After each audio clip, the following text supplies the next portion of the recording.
Hello everyone, welcome to my channel world of NCERT.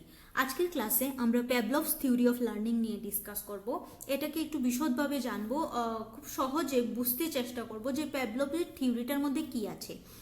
অনেক স্টুডেন্টরা আমাকে কমেন্ট করেন যে এমসিকিউ ডিসকাস করার জন্য। আমি নিশ্চয়ই করব, কিন্তু আগে থিওরি ক্লাসটা কমপ্লিট করার পর আমি চ্যাপ্টার ওয়াইজ এমসিকিউ ডিসকাস করব। যদি আপনি আজকে প্রথমবার ক্লাসে আসেন আর আপনি যদি কোনো রকমের টিচিং এক্সাম বা বিএড এর জন্য প্রিপারেশন নিচ্ছেন, তাহলে আমার ক্লাসগুলি আপনার জন্য খুবই উপযোগী হবে। সাবস্ক্রাইব করতে ভুলবেন না, আর নিশ্চয়ই শেয়ার করে দেবেন। অনেকে ভিডিও তো ভিউজ আসে, সবাই দেখে চলে যায়, একটা লাইকও করে না। তো এত কষ্ট করে একটা ভিডিও বানানোর পরে একটা লাইক তো আশা করি আমি ডিজার্ভ করি। তো যদি একটা লাইক করে দেন, আমারও একটু উৎসাহ থাকবে নেক্সট ক্লাসটা আরও ভালো করার জন্য। তো চলুন শুরু করা যাক। প্যাভলভস থিওরি অফ লার্নিংটা কি বলে? বেসিক্যালি প্যাভলভ কি করেছিলেন, একটা কুকুরকে নিয়ে এক্সপেরিমেন্ট করেছিলেন একটা মানুষের শিক্ষার প্রসেসটা কীরকমভাবে হয় বা হওয়া উচিত, বা কি কি ইনফ্লুয়েন্স করে তাকে একটা কিছু শেখার জন্য, এটাকেই দর্শানোর চেষ্টা করেছেন প্যাভলভ ওনার থিওরির মাধ্যমে। তো কি রকমের থিওরি উনি এক্সপ্লেন করেছেন চলুন দেখি। In his famous experiment, Pavlov observed dog salivation when presented with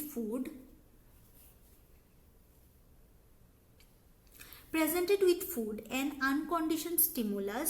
Over time, when a natural stimulus like a bell was paired with the presentation of food, the dogs begin to salivate upon hearing the bell alone. This reaction was termed the conditioned response. এবার এখানে পুরো একটা কথায় ওনার পুরো famous এক্সপেরিমেন্টটাকে বলা হয়েছে। কি বলা হয়েছে যে প্যাভলভ কি করেছেন, একটা ডগ যখন খাবার দেওয়া হয়, ডগকে যখন খাবার দেখানো হয়, দেখা যায় যে ডগটা সালাইভা ফেলে, মুখ থেকে লালা ঝরে খাবার দেখলে। এটাকে উনি বলেছেন খুবই একটা সাধারণ আনকন্ডিশনড স্টিমুলাস, ইউএস যেটাকে উনি বলেছেন। কিন্তু কিছুদিন পরে কি করলেন উনি, আর তারপর ন্যাচারাল স্টিমুলাস কোনটা, এই ন্যাচারাল স্টিমুলাসের সাথে খাবারটা হচ্ছে ন্যাচারাল স্টিমুলাসের সাথে উনি কি করেছেন, একটা বেল অ্যাড করে দিয়েছেন। বেল মানে ঘন্টা। Was paired with the presentation of food. এবার যখন কুকুরটাকে খাবার দেওয়া হচ্ছে, সাথে সাথে ঘন্টাটাও বাজছে। The dog begin to salivate upon hearing the bell alone. তো এবার কি হচ্ছে, ডগটা যে সালাইভা ফেলছে, মুখের থেকে লালা ঝরছে, বেলটার সাথে ডগটা খাবারটাকে অ্যাড করে দিয়েছে। আর এবার বেলটা শুনলেই শুধু ওর মুখ থেকে লালা ঝরা শুরু হয়, এবার আর ওকে খাবার দেখতে হয় না। This reaction was termed as conditioned response. এবার বলা হয় যে প্রথমে যেটা ছিল, কুকুরটার খাবার দেখলে মুখ থেকে লালা ঝরতো, সেটা হচ্ছে আনকন্ডিশন স্টিমুলাস আর আনকন্ডিশন রেসপন্স। কিন্তু পরে যেটা হলো, বেলের সাথে যেটা হয়েছে, সেটাকে বলা হচ্ছে কন্ডিশন রেসপন্স। এটাকে আমরা আরেকটু ভালো করে বুঝবো। এখানে আমি একটা ফটো এড করেছিলাম যাতে করে আপনাদের বুঝতে সুবিধা হয়, কিন্তু এটার আমি নিতে হয়তো ভুল করেছি। এটার প্রেজেন্টেশন কোয়ালিটিটা খুব খারাপ, এইচডি আসেনি, তাই এটা বোঝা যাচ্ছে না ভালোভাবে। কিন্তু এতটুকু বোঝা যাচ্ছে যে before conditioning food equal to response. Food দেখলে কুকুরটার মুখ থেকে লালা ঝরছে, ফুডটাকে বলা হচ্ছে আনকন্ডিশনড স্টিমুলাস, আর কুকুরটা যে রেসপন্সটা দিচ্ছে সেটাকে বলা হচ্ছে আনকন্ডিশনড রেসপন্স। এরপর কি করা হলো, ডিউরিং কন্ডিশনিং কি করা হলো, ন্যাচারাল স্টিমুলাস, বেলটা বাজলো, নো কন্ডিশনড রেসপন্স, কুকুরটা কিছু বুঝলো না, কোনো রেসপন্স করলো না।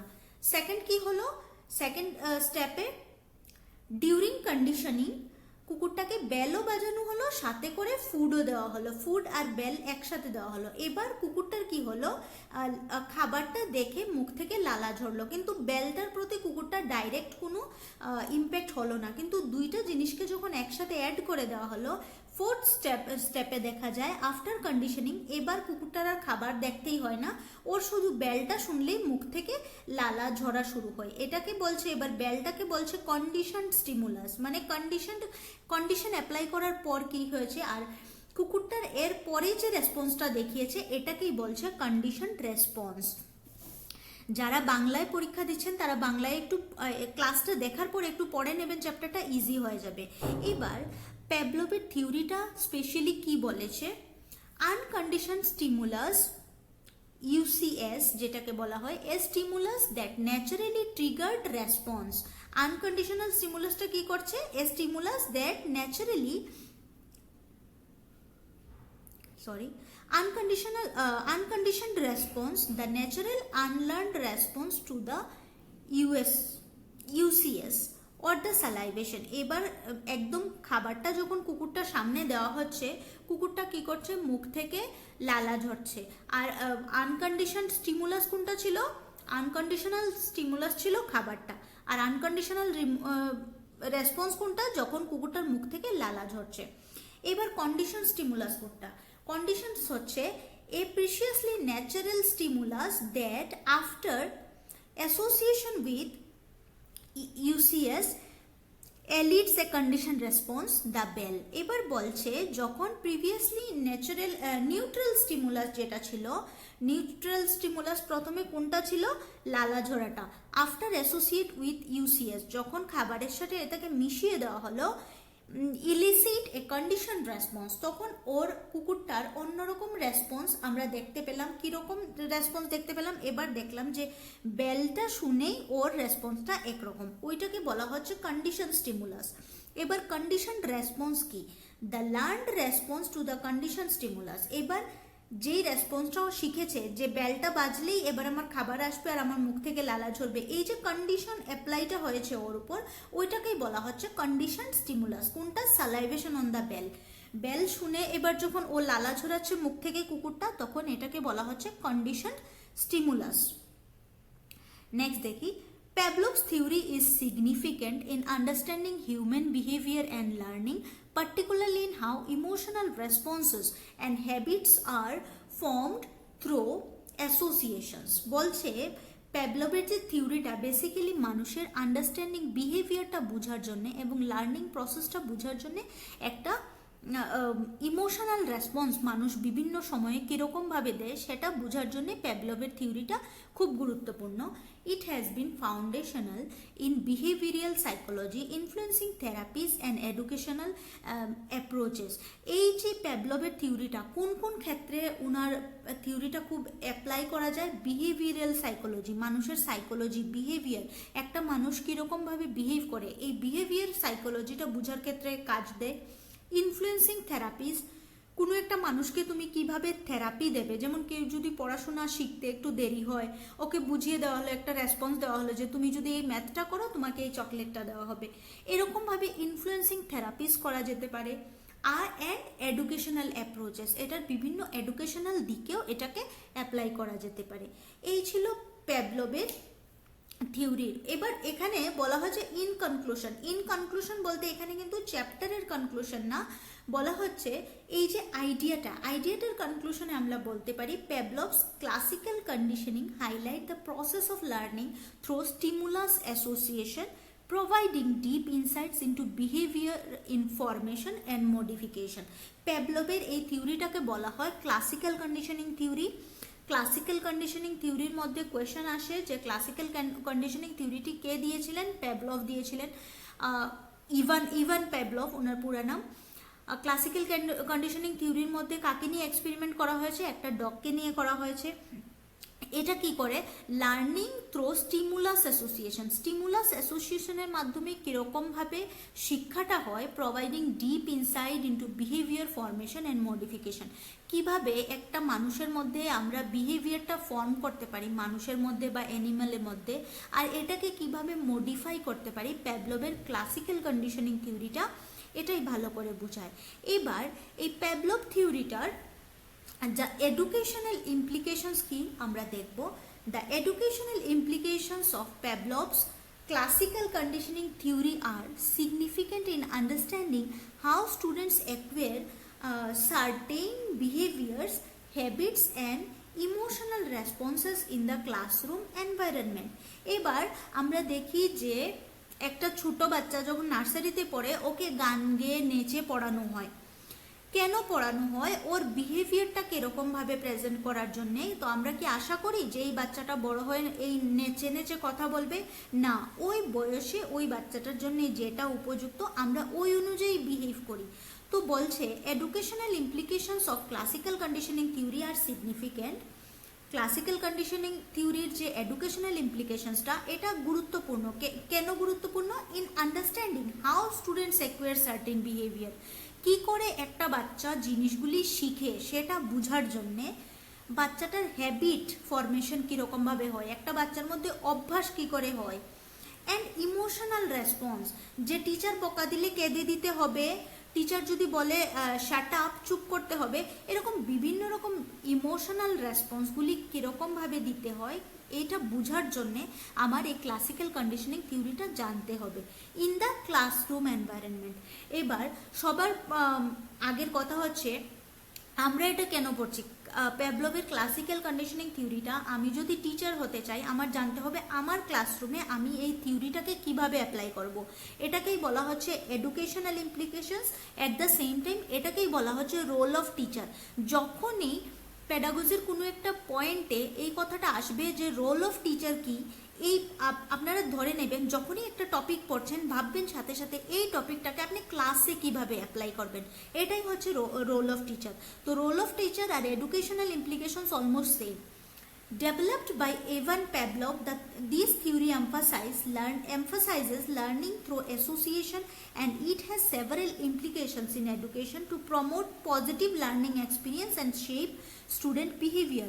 তো বলছে ইভান প্যাভলভ যে থিওরিটা আবিষ্কার করেছেন এই থিওরিটা দিয়ে পজিটিভ লার্নিং এক্সপিরিয়েন্স আর স্টুডেন্টের বিহেভিয়ারকে আমরা শেপ করতে পারি, আর কি করতে পারি, প্রমোট করতে পারি। কি প্রমোট করতে পারি, পজিটিভ লার্নিং এক্সপিরিয়েন্স, বাচ্চাদের মধ্যে কি করে পজিটিভলি একটা কিছু বাচ্চারা শিখবে সেটাকে আমরা প্রমোট করতে পারি। কীরকমভাবে পয়েন্ট ওয়াইজ এখানে বলা হয়েছে কীরকমভাবে লার্নিং ইমপ্লিকেশন সেটা করা যায় বা এডুকেশনাল ফিল্ডে আমরা এই থিওরিটাকে ইউজ করতে পারি। প্রথমেই বলছে পজিটিভ ক্লাসরুম এনভায়রনমেন্ট।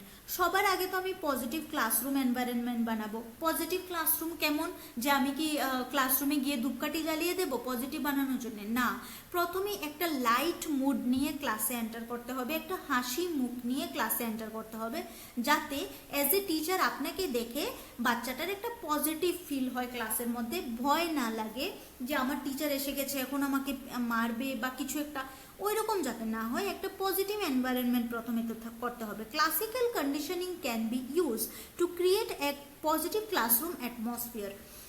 প্রথমেই তো ক্লাসে একটা আমি পজিটিভ অ্যাটমসফিয়ার বানানোর জন্য এই থিওরিটা আমি অ্যাপ্লাই করতে পারি, এটা থেকে আমি শিখতে পারি।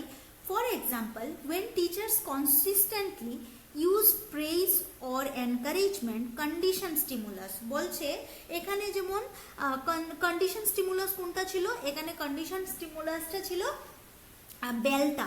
এরকমভাবে একটা স্টুডেন্টের জন্য যদি আমি প্রেজ বা এনকারেজমেন্টটাকে কন্ডিশনাল স্টিমুলাস হিসাবে ইউজ করি, যে বাচ্চাটা যদি প্রশ্নের উত্তর দেয় তাহলে আমি বলবো বাহ ও কি ভালো, ও সব পড়াশোনা করে। তো এই যে কন্ডিশন স্টিমুলাসটা এটা বাচ্চাটার মধ্যে কাজ করে, বাচ্চাটা ভাববে যে হ্যাঁ আমি যদি উত্তরটা দিয়ে দিই তাহলে আমার টিচার আমাকে প্রশংসা করবে ক্লাসে সবার মধ্যে।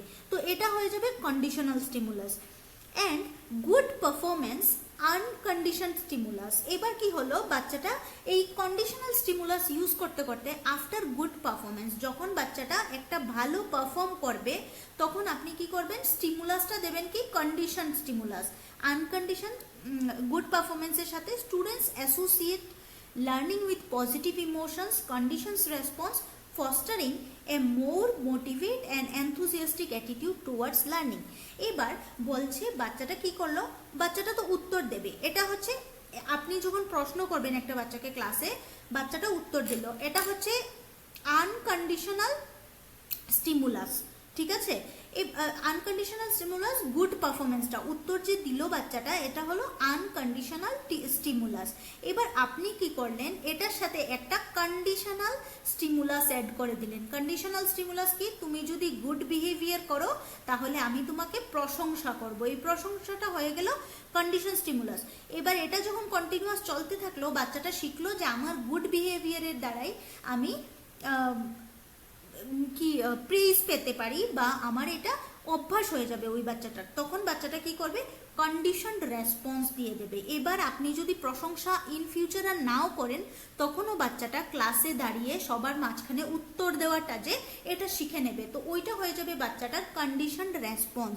তখন কন্ডিশন রেসপন্স যখন হয়ে যাবে তখন আর এই আনকন্ডিশনাল স্টিমুলাসটা দরকার থাকবে না, এবার প্রশংসা না করলেও বাচ্চাটা উত্তর দেবে। Fostering A more motivate and enthusiastic attitude towards class. এবার এই জিনিসটা করলে ক্লাসে কি হয়, একটা পজিটিভ এনভায়রনমেন্ট ক্রিয়েট হয়, বাচ্চাটা মোটিভেটেড ফিল করে, এনথুজিয়াস্টিক ফিল করে, এই অ্যাটিটিউড নিয়ে বাচ্চাটা ক্লাসে যায়। এটা ছিল প্রথম educational implication. Second educational implications কি? সেকেন্ড বলছে রিডিউসিং অ্যাংজাইটি।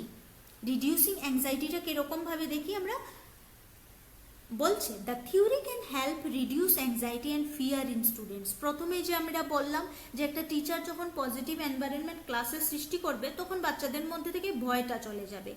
আগের দিনে এমন হতো, টিচারদের দেখলে নাকি স্টুডেন্টরা ভয়ে 10 হাত দূরে পালিয়ে যেত, কিন্তু আজকালকের দিনে এমনটা আর হয় না। একটা স্টুডেন্ট যদি একটা টিচারকে ভয় পায় তাহলে তো ওর সমস্যাটার কথা বলতেই পারবে না। তো এই fear is not acceptable at all. তো এই যে বলছে রিডিউসিং অ্যাংজাইটি, স্টুডেন্টের মধ্যে থেকে অ্যাংজাইটিটা দূর হয়ে যাবে যদি বাচ্চাটা ক্লাসরুমে টিচারকে ভয় না পায়। ভয় না পাওয়া আরেকটা কথা, অনেকে বলে যে ভয় না পেলে নাকি ক্লাস কন্ট্রোল করা যায় না। আমার ক্লাসে কোনো স্টুডেন্ট, আমার ক্লাসে ফুল পিন ড্রপ সাইলেন্স থাকে, কিন্তু আমি স্টুডেন্টকে এমনভাবে প্রোভাইড করি, আমার স্টুডেন্ট, আমার যে ক্লাসে যারা স্টুডেন্ট থাকে তারা কোনো আমাকে ভয় পায় না, একদম ভয় পায় না। এর মানে এই না যে আমার ক্লাস আনকন্ট্রোলড হয়ে যাচ্ছে। আমি তাদেরকে এমনভাবে কন্টেন্ট প্রোভাইড করি যে তারা সুযোগই পায় না আমার ক্লাস থেকে মনোযোগটা সরাতে। তো এরকম একটা পরিবেশ প্রথমে অ্যাজ এ টিচার আমাকে ক্রিয়েট করতে হবে। For instance, if students associate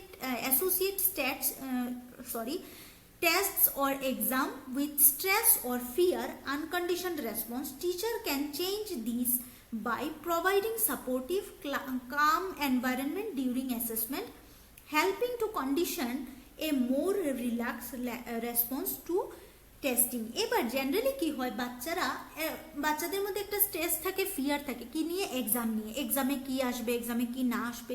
তো টিচার এই জিনিসটাকে অ্যাংজাইটিটাকে রিডিউস করার জন্য কি করতে পারে, স্টুডেন্টকে ক্লাসের মধ্যে হেল্প করতে পারে, তাদের অ্যাসেসমেন্টে কাম এনভায়রনমেন্ট থাকতে পারে, প্রডিউস করতে পারে, পরীক্ষার সময় মোটিভেট করতে পারে যে তোমরা বেস্ট করো, তোমাদের ভালো হবে, অল দ্য বেস্ট। এরকম যে লাইনগুলি, এগুলি পড়লে একটা স্টুডেন্টকে স্ট্রেস ফ্রি করা যায়। এক্সাম হলের মধ্যে স্টুডেন্টরা স্ট্রেস নিয়ে এক্সাম দেবে না। Helping two condition A more relax response to testing. এবার অনেক বাচ্চারা কি হয়, সব কিছু শিখে যায় কিন্তু এক্সাম হলে বসে টেনশনে তারা মনে করতে পারে না, অনেক কোয়েশন ছেড়ে আসে। ওই মুমেন্টে যদি একটা আপনি ইমাজিন করুন, এমন একটা হল যেখানের মধ্যে 40টা বাচ্চা বসে আছে, সবার এক্সাম হবে, আপনি এজ এ ক্লাস টিচার ওইখানে গেলেন, গিয়ে বললেন যে আমি জানি তোমরা সবাই ভালো করে পড়ে এসেছো, বেস্ট করবে তোমরা, অল দ্য বেস্ট, আমি জানি আমার সব স্টুডেন্টরা ভালো করবে। এই যে 2-3টা পজিটিভ লাইন একটা টিচারের কাছ থেকে শোনার পর বাচ্চাটা পুরোপুরিভাবে স্ট্রেস ফ্রি হয়ে এক্সাম দেবে, ওর মধ্যে কনফিডেন্স থাকবে যে হ্যাঁ আমার টিচার বলেছে আমি পারবো, মানে আমি পারবো। Third, behaviour modification. বিহেভিয়ার মডিফিকেশনও হতে পারে প্যাভলভের এই থিওরির থেকে আমরা শিখে ক্লাসে অ্যাপ্লাই করতে পারি। কিরকম? Teachers can use classical conditioning theory to modify or encourage desired behaviour. আমি যেরকম বিহেভিয়ার বাচ্চাটার থেকে চাইছি ওইটাকে ডিজায়ার্ড বিহেভিয়ার বলছে। ওই বিহেভিয়ারটা বাচ্চার থেকে পাওয়ার জন্য আমি কি করতে পারি, ক্লাসিক্যাল কন্ডিশনিং থিওরিটা অ্যাপ্লাই করতে পারি। কীরকমভাবে? যেমন এটা আমি প্রথম পয়েন্টেই বলেছি যে একটা স্টুডেন্ট উঠে ক্লাসে উত্তর দিল, আমি চাইছি যে উত্তরটা এরকম না, তো আমি বললাম না তুমি এরকমভাবে উত্তরটা দেও না, এরকমভাবে দিও, বলে আমি ওকে আরেকটা সিস্টেম শিখিয়ে দিলাম যে এইভাবে উত্তরটা দিলে বেশি সুন্দর হবে। ঠিক আছে? এবার স্টুডেন্টটা বললো হ্যাঁ ঠিক আছে আমি ম্যামের কথা শুনবো। এবার আমার কথা শুনে বাচ্চাটা যখন আমার কথা অনুযায়ী বিহেভ করলো, তখন আমি কি করলাম, বললাম সবাইকে হাততালি দাও, ও আমার কথা শুনেছে। এবার বাচ্চাটা খুশি হয়ে গেল।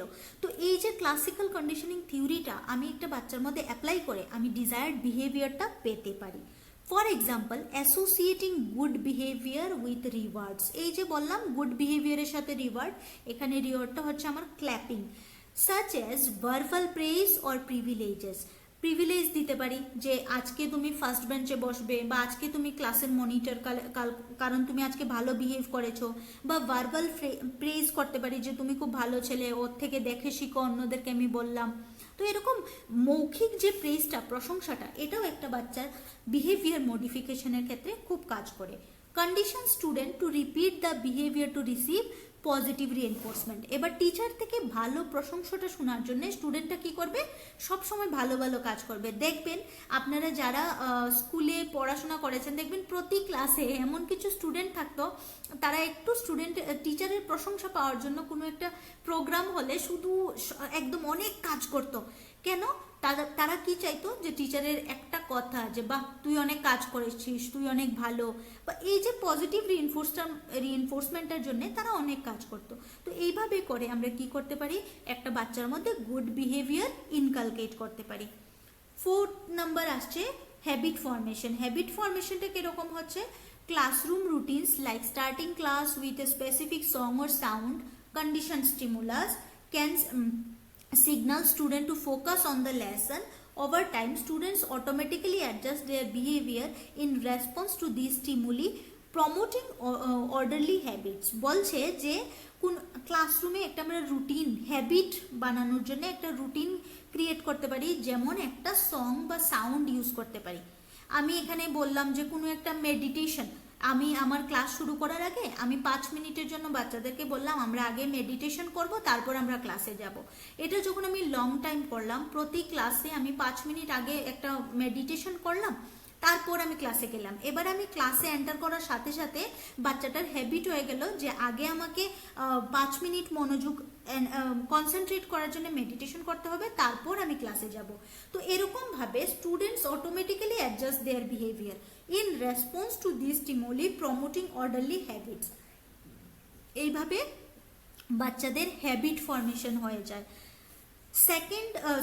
ফিফথ যে ইমোশনাল ডেভেলপমেন্ট, এই ক্লাসিক্যাল কন্ডিশনিং থিওরি থেকে একজন টিচার ক্লাসে অ্যাপ্লাই করতে পারে, সেটা কি, সেটা দেখছি আমরা।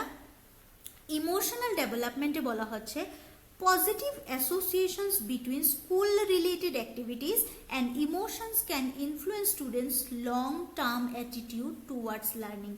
বলছে positive association between school related activity, স্কুলের সবকটা অ্যাক্টিভিটির মধ্যে যদি বাচ্চাটা পার্টিসিপেট করে বা পজিটিভ অ্যাটমসফিয়ার ও পায়, প্রশংসা পায়, টিচারদের সহযোগিতা পায়, কোনো একটা কাজ করতে গেলে টিচাররা ওকে মোটিভেট করে, তাহলে কি হয়, emotions can influence students long term attitude. এই বাচ্চাটা আগে যখন স্কুল থেকে বেরিয়ে যাবে, তার মধ্যে একটা লং টার্ম ইম্প্যাক্ট পড়বে। কিরকম ভাবে, টুয়ার্ডস লার্নিং। ও যে স্কুলে পেয়ে গেল না, যে লার্নিং করতে গেলে আমার টিচাররা আমাকে সহযোগিতা করবে, এই যে পরিবেশটাও পেয়ে গেল, ওর মধ্যে লার্নিং এর প্রতি একটা ইন্টারেস্ট ক্রিয়েট হয়ে গেল। এবার ইন ফিউচার গিয়েও ও নতুন নতুন জিনিস শিখতে চাইবে, ওর মধ্যে লিডিং কোয়ালিটি চলে আসবে, যে ও দেখেছে স্কুলে কিভাবে কোনো একটা কাজ করতে গেলে, কোনো একটা কিছু শিখতে গেলে টিচাররা মোটিভেট করে, ও ইন ফিউচার গিয়ে অন্য কাউকে মোটিভেট করবে। তো ওর মধ্যে একটা পজিটিভ লার্নিং অ্যাটিটিউড চলে আসবে। Teachers can condition positive emotional responses toward difficult subjects like math by associating them with fun activities, making students less apprehensive. তো বলছে টিচাররা কি করতে পারে, এরকম কন্ডিশন পজিটিভ ইমোশনাল রেসপন্স কি কি ক্ষেত্রে ইউজ করতে পারে, ডিফিকাল্ট সাবজেক্ট, যেটা বাচ্চাদের ডিফিকাল্ট মনে হয়, যেমন ম্যাথের মতো সাবজেক্টের সাথে অ্যাসোসিয়েটিং দ্যাম উইথ ফান অ্যাক্টিভিটিস, কোনো একটা মজার কোনো একটা গেম, যেমন আমরা বিস্কিট দৌড় দেই না ক্লাসে, স্কুলের মধ্যে, এরকম একটা গেম ম্যাথ টিচার ইনক্লুড করলো, যে একটা টেবিল থাকলো, এটার মধ্যে কাগজের টুকরা থাকলো কয়েকটা, এবার 10টা বাচ্চা লাইনে দাঁড়ালো, একটা ম্যাথ দেওয়া থাকলো, যার আগে যে দৌড়ে এসে ম্যাথটা করে চলে যেতে পারবে, যে সবার আগে পারবে তাকে একটা গিফট দেওয়া হবে। এবার এরকম যদি ফান অ্যাক্টিভিটিস একটা ম্যাথ ক্লাসে ইনক্লুড করা হয়, সব বাচ্চারা কি চাইবে, যে আমিও যাতে এই খেলাটা খেলতে পারি, আর এই খেলার অজুহাতে বাচ্চাটা ওই ম্যাথটা অনেক বেশি ঘরে প্র্যাকটিস করবে, বাচ্চাটা শেখা শুরু করবে যে কিরকম ভাবে খুব ফাস্ট ম্যাথ করতে হয়। তো এরকম ভাবে একটা টিচার বাচ্চার কি করতে পারে, ইমোশনাল ডেভেলপমেন্ট করতে পারে, কিসের দ্বারা, ক্লাসিক্যাল কন্ডিশনিং থিওরির দ্বারা, মেকিং স্টুডেন্টস লেস অ্যাপ্রিহেন্সিভ, স্টুডেন্টটাকে কম স্ট্রেস ফ্রি রেখে যে কোনো একটা ডিফিকাল্ট সাবজেক্টেও বাচ্চাটার আমরা ইমোশনালি ওকে ইনভলভ করতে পারি। তো আমরা কি কি দেখলাম যে অ্যাজ এ টিচার আমাদের রোল, ক্লাসিক্যাল কন্ডিশনিং কিভাবে আমরা এডুকেশনাল ফিল্ডে এমপ্লয় করব, এডুকেশনাল ইমোশনাল ডেভেলপমেন্ট হতে পারে, হ্যাবিট ফর্মেশন হতে পারে, বিহেভিয়ার মডিফিকেশন হতে পারে, আর কি ছিল রিডিউসিং অ্যাংজাইটি রিডিউস করার ক্ষেত্রে আমরা ইউজ করতে পারি, আর আরেকটা ছিল কি পজিটিভ ক্লাসরুম এনভায়রনমেন্ট। তো এই ক্ষেত্রে আমরা দেখলাম যে এই ক্লাসিক্যাল কন্ডিশনিং থিওরিটা অ্যাজ এ টিচার আমি আমার ক্লাসে ইউজ করতে পারি। তো আরেকটু যদি আমি পিছনে চলে যাই তাহলে দেখলাম কি যে ক্লাসিক্যাল কন্ডিশনিং থিওরির মধ্যে কয়েকটা টার্ম খুব ইম্পর্টেন্ট, এটা একটু ভালো করে পড়বেন। ক্লাসিক্যাল কন্ডিশনিং থিওরি কে দিয়েছিলেন? Ivan Pavlov. বারবার বলছি একটা কথা মনে রাখবেন, যখনই আপনি কোনো থিওরি পড়বেন জেনে রাখবেন যে ওই থিওরির পার্সনটা কোন দেশ থেকে বিলং করে। আজকের ক্লাসের নিচে কমেন্টে আপনারা যারা ক্লাস দেখছেন নিশ্চয়ই জানাবেন ইভান পেভলভ কোন দেশের মানুষ ছিলেন বা কোন দেশের নেশন থেকে উনি বিলং করতেন। পেভলভসের যে লার্নিংটা, এটার নাম কি?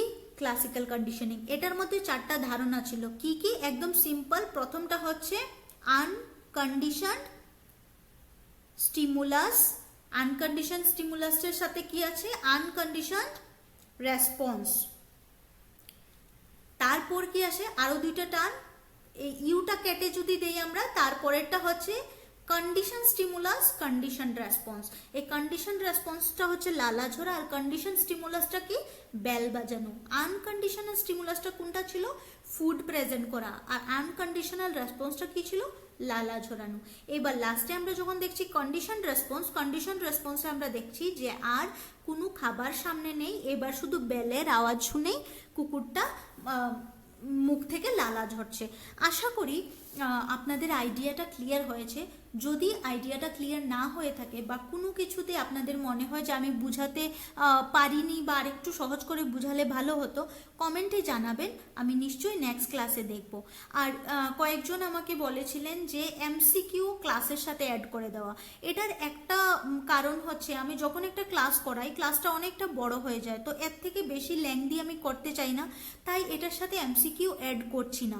এবার আপনারা কি করতে পারেন, যখন আমি একটা ক্লাস করালাম, পেভলভস থিওরি অফ লার্নিং করালাম, আপনারা নেটে যান, গিয়ে পেভলভস থিওরি অফ লার্নিং এমসিকিউ দিয়ে সার্চ করুন, ওইখানে অনেকগুলি এমসিকিউ চলে আসবে, আপনি নিজে থেকে প্র্যাকটিস করতে পারবেন। তাহলে ধারণা হয়ে যাবে যে এখান থেকে কি ধরনের কোয়েশ্চেন আসে। সেকেন্ড আরেকটা কথা হচ্ছে, আমি একটা ক্লাসগুলি আগে শেষ করে নেই, তারপর আমি এমসিকিউর পুরো সাথে সাথে সিরিজ চালাচ্ছি। আমার ক্লাসে প্লেলিস্টে গিয়ে আপনি পেয়ে যাবেন এমসিকিউ সিরিজ বলে চাইল্ড পেডাগজির, ওইখানে আমি পেডাগজির এমসিকিউগুলি আপলোড করব। ওইখান থেকে আপনি চ্যাপ্টার ওয়াইজ পেডাগজির এমসিকিউ প্র্যাকটিস করতে পারেন, যেগুলি এক্সামের জন্য খুব ইম্পর্টেন্ট হবে। থ্যাংক ইউ সবাইকে, আবারও পাশে থাকার জন্য। নেক্সট ক্লাসে দেখা হবে। আর নিশ্চয়ই একটা লাইক করে দেবেন, আর বন্ধুদের সাথে নিশ্চয়ই শেয়ার করতে ভুলবেন না। ধন্যবাদ সবাইকে।